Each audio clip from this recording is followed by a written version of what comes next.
बिस्मिल्लाहिर्रहमानिर्रहीम। अस्सलाम वालेकुम स्टूडेंट्स, क्या हाल है? ठीक है आप लोग? आज हम एक्सरसाइज 1.1 शुरू करेंगे, जिसमें क्वेश्चन नंबर 1 है find the order of following matrices. तो ये आपको कुछ मैट्रिसेस बताए गए हैं जिनका आपने ऑर्डर बताना है, और ऑर्डर के लिए जो हमने डिस्कस किया था तो वो था number of rose into number of column. तो इसके रिमेनिंग पार्ट्स जो हैं वो आप लोगों ने करने हैं, वो रिटन फॉर्म में मैं आपको करवा दूंगा, बता दूंगा कि कौन कौन से हैं जो रिमेनिंग पार्ट्स हैं, ये आपने करने हैं। इसमें से मैंने कोई 3 पार्ट सेलेक्ट किए हैं। The first one is A, the second one is E and the third one is G. हम इन 3 केसेस में ऑर्डर फाइंड करते हैं। रिमेनिंग के मैं आपको हिंट दे दूंगा। अगर हम फर्स्ट वन को देखें ए को, तो ए की वैल्यूज़ है 2, 3, -5 एंड 6। तो वैल्यूज़ का उन्होंने कुछ नहीं पूछा, उन्होंने ऑर्डर का पूछा हुआ है। तो ऑर्डर के लिए आपको तरीक़ेकार बता दिया था कि first vertical line, horizontal line and then vertical line. तो अगर हम हॉरिजेंटल लाइन यहाँ पे चेक करें तो we have only 2 horizontal line, this mean m is equal to 2। While अगर हम चेक करें तो वर्टिकल लाइंस जो हैं वो भी हमारे पास 2 हैं। ये सिर्फ ये लाइनिंग जितनी भी करवाई जा रही है ये आपको समझाने के लिए पेपर में आपने हरगिज़ ये लाइन नहीं बनवानी, आपने सिंपली देखना है। मैं आपको नेक्स्ट एग्जांपल में करवा रहा हूँ कि आपने कैसे अटेम्प्ट करना है। Now we have n is equal to 2, so 2/2 right side of matrix के साथ इसको लिखना होता है। यहाँ ये इसकी पोजीशन है जहाँ पे हम इसको लिखेंगे राइट बॉटम में, ठीक है। अब इस मैट्रिक्स को देखें तो विदाउट लाइनिंग मैं आपको बता देता हूँ कि AD the first horizontal line, BE is the second one and CF is the third one. So we have m is equal to 3।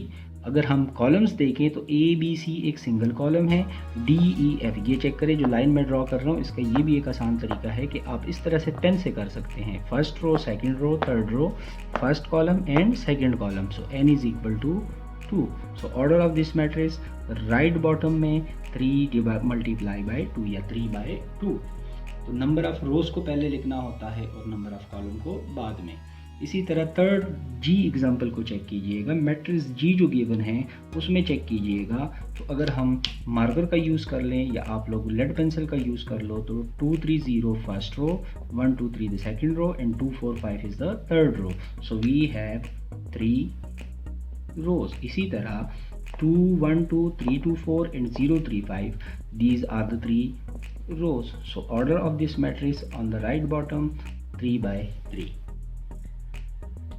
Question number 2, ये आपका क्वेश्चन 1 था। इसके रिमेनिंग पार्ट्स आप ट्राई करें, नहीं होते तो ज़रूर डिस्कस कीजिएगा, you can ask any time. Next question है क्वेश्चन नंबर 2। क्वेश्चन नंबर 2 है आपके पास कि which of the following matrices are equal. तो इक्वल मैट्रिक्स के लिए हमने पहले कोई 2 कंडीशंस पढ़े हैं, आप प्रीवियस लेक्चर ज़रूर चेक कीजिएगा, दोबारा रिकॉल करें उसको। इक्वल मैट्रिक्स के लिए 2 कंडीशन थी, पहले दोनों का ऑर्डर सेम हो, second one corresponding entries same हो, करस्पॉन्डिंग एंट्रीज। सो ये दोनों कंडीशन हमने चेक करने हैं, we need to check both the conditions. तो फर्स्ट आपको ABCDEFGHIJ ये एग्जांपल्स बताए गए हैं, इनमें से चेक करना है कि कौन सा किसके बराबर है। तो अगर आप देखें A में एक ही एंट्री है, दैट इज़ 3, 1 रो 1 कॉलम, ठीक है। पहले इन तमाम के ऑर्डर लिखने पड़ेंगे आपको, ठीक है। तो इसमें से मैंने जैसे A का ऑर्डर है 1/1, ये आपने होमवर्क है, आप लोगों ने इसको सॉल्व करना है कैसे, पहले इनका ऑर्डर लिखना है, ठीक है। फिर आप उसके बाद ये वीडियो देखिएगा तो आपको फर्दर समझ आएगी। पहले हम इसका ऑर्डर लिखते हैं 1/3, 1 रो 2 कॉलम, 1 रो 2 कॉलम। लेकिन यहाँ पे चेक करें तो 5 - 2 लिखा हुआ है। 5 - 2 का मतलब है ओनली 3, ठीक है। और 3 का मतलब हुआ 1 रो 1 कॉलम। तो A बराबर हो गया किसके, C के, क्योंकि दोनों में 1 रो 1 कॉलम है और दोनों की एंट्रीज भी सेम है। Similarly move forward, D check करें तो डी में 5 3 है, यानी 1 रो और 2 कॉलम्स, और बी में भी यही कंडीशन है, लेकिन बी की पहली एंट्री चेक करें वो 3 है और इसकी पहली एंट्री को क्या है 5। सो पहली एंट्रीज करस्पॉन्डिंग एंट्रीज इक्वल नहीं है, so B is not equal to D, B D के कभी भी बराबर नहीं हो सकता।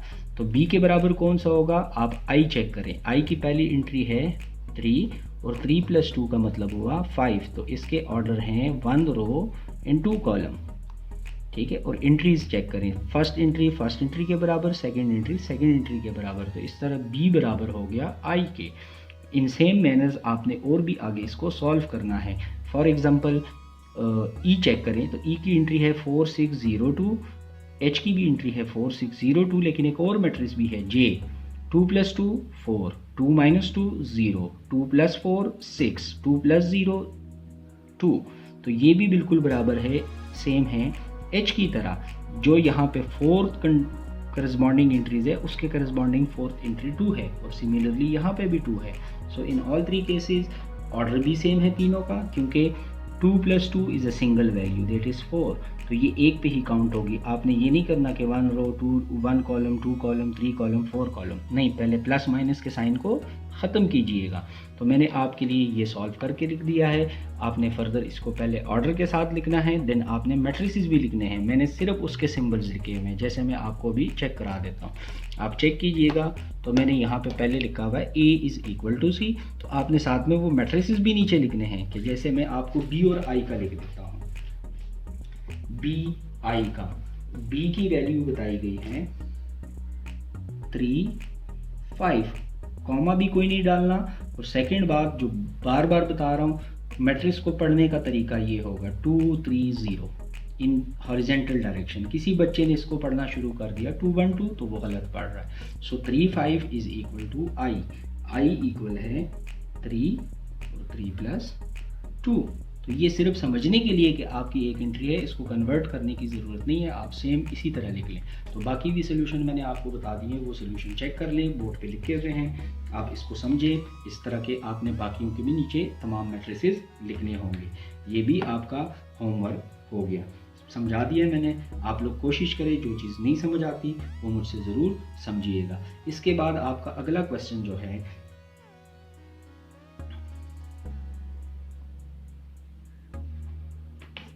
वो आपका क्वेश्चन नंबर 3 बहुत इंपॉर्टेंट है पेपर पॉइंट ऑफ व्यू से।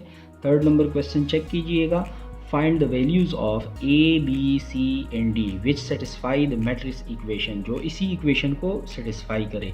तो इक्वेशन में देखिएगा बीच में इक्वल का साइन लगा हुआ है, और इक्वल मैट्रिक्स के लिए हमने 2 चीज़ें पढ़ी हैं कि ऑर्डर सेम होना चाहिए और करस्पॉन्डिंग एंट्रीज भी इक्वल होनी चाहिए। तो अब यहाँ पे तो करस्पॉन्डिंग एंट्रीज इक्वल है नहीं, लेकिन क्योंकि इन्होंने बता दिया कि मैट्रिसेस आर इक्वल, तो जब उन्होंने क्वेश्चन में मेंशन कर दिया कि मैट्रिक्स इक्वल है, तो वो चाहे जिस टाइप के भी हो, हमने करस्पॉन्डिंग एंट्रीज इक्वल कर लेनी है। तो ये क्वेश्चन आपको सॉल्व कर दिया गया है, ये चेक करें, वाइट बोर्ड के ऊपर पूरी डिटेल साथ लिखी हुई है कि find A, B, C, D। तो पहली बात तो ये है कि आप ये समझें कि what is A, B, C and D, these are called unknowns.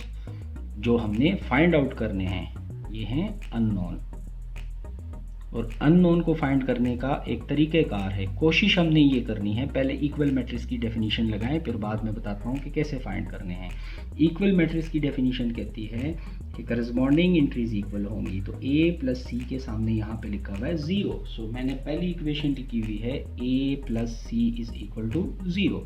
Similarly अगर आप चेक करें तो सेकंड एंट्री है A + 2B, और यहाँ पे सेकंड एंट्री है -7। मैं क्यों इक्वल कर रहा हूँ, क्योंकि क्वेश्चन में मेंशन है both the matrices are equal, बीच में इक्वल का साइन लगाया है। So A + 2B = -7। Similarly third entry C - 1, third entry is 3, so C - 1 = 3, and in same manner 4D - 6 = 2D।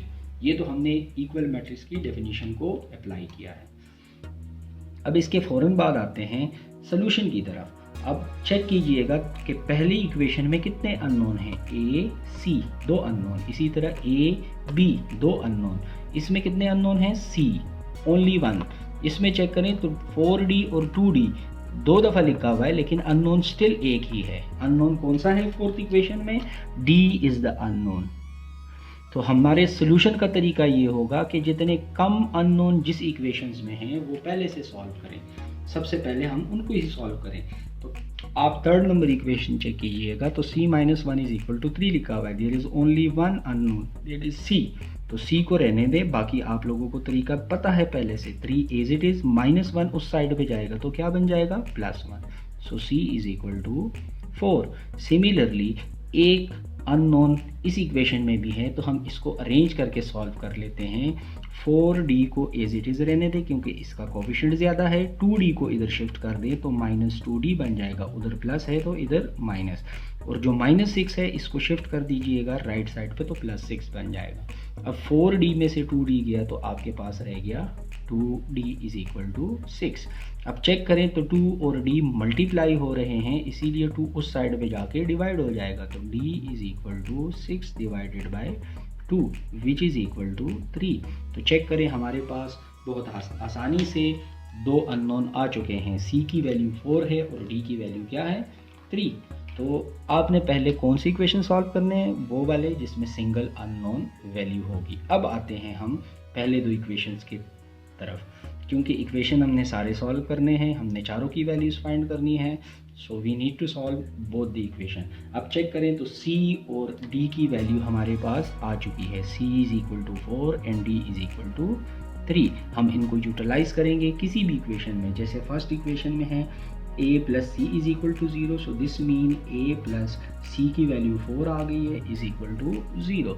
सो अब a की वैल्यू चाहिए तो 4 को शिफ्ट करें to right side, so a is equal to -4। Now आखिरी equation है, उसमें से इन तीन में से जो भी वैल्यू यूज़ हो रही है वो पुट अप कर लें। जैसे a यूज़ हो रही है तो a is equal to -4 plus अपनी जगह पे 2b इज इक्वल टू -7। हमें b चाहिए तो 2b को रहने दें और -4 जब उधर जाएगा तो +4 बन जाएगा which is equal to -3। So 2b equal to -3। Again 2 ज़्यादा लिखा हुआ है तो 2 से डिवाइड करें क्योंकि मल्टीप्लाई हो रहा है, तो b is equal to -3 divided by 2 is your answer. So these are the results of A, B, C, D. अब इस लेक्चर के लिए आपके जो असाइनमेंट है वो असाइनमेंट ये है कि आपने यही A, B, C की वैल्यूज़ और D की वैल्यूज़ यहाँ पे पुटअप करनी है। A की जगह आप पुट करें -4, C की जगह पुट करें +4, तो -4 + 4 इज इक्वल टू 0। चेक करें तो पहले एंट्री क्या है? 0। इसी तरह इसमें a और b की वैल्यूज़ लगाएं और उसको सॉल्व करें, वो -7 की इक्वल आना चाहिए। सिमिलरली c की जगह अगर आप 4 पुट कर लें तो 4 - 1 is equal to 3 which is equal to the corresponding entries. So ये एक कंडीशन है आप लोगों को सेटिस्फाई करनी होगी, वेरीफाई भी कर लीजिएगा। कोई भी प्रॉब्लम हो, कोई भी चीज़ समझ नहीं आई हो तो ज़रूर रब्ता कीजिएगा। जज़ाकल्लाह। अल्लाह हाफिज़।